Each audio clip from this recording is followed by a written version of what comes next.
అమ్మ కడుపులో నొప్పి అని చెప్పేసి పల్లవి అయితే గట్టిగా ఏడుస్తూ ఉంటుంది. అలా పల్లవి గట్టిగా ఏడుస్తూ అమ్మ నొప్పి అని చెప్పేసి కిరకిరలాడుతూ ఉంటుంది. చాలా ఇబ్బంది పడుతూ ఉంటుంది. అలా నొప్పికి ఇబ్బంది పడుతున్న పల్లవిని చూసి వాళ్ళ బామ్మ, అత్తయ్య, అవని వాళ్ళైతే "ఏమైంది పల్లవి? ఎందుకు అలా అవుతున్నావు? ఏమైంది? అంత నొప్పి నీకు ఎందుకు వచ్చింది?" అని చెప్పేసి అయితే అలా వస్తూ ఉంటారు. "ఏమైందమ్మా?" అని అంటే "ఏమో అత్తయ్య భరించలేనంత కడుపులో నొప్పి వస్తుంది నాకు" అనేత అంటూ ఉంటుంది. అలా అనగానే అవని "అసలేమైంది? తనేం తినలేదు కదా! ఎందుకు?" అని చెప్పేసి "రెస్ట్ తీసుకుందువు పదమ్మా" అని చెప్పేసి అంటూ ఉంటుంది.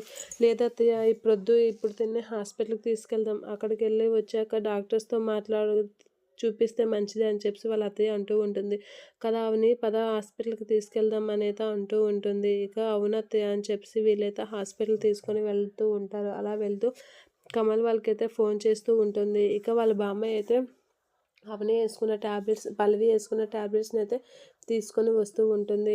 ట్యాబ్లెట్స్ అని తను వేసుకున్న ట్యాబ్లెట్స్ తీసుకొని అయితే హాస్పిటల్‌కి అయితే వెళ్తూ ఉంటారు. ఇక అవని అవని వీళ్ళందరూ అయితే "ఏంటి పల్లవి ఇంత నొప్పి నీకు ఎందుకు వచ్చింది? నువ్వు ఇంకేం తినలేదు కదా!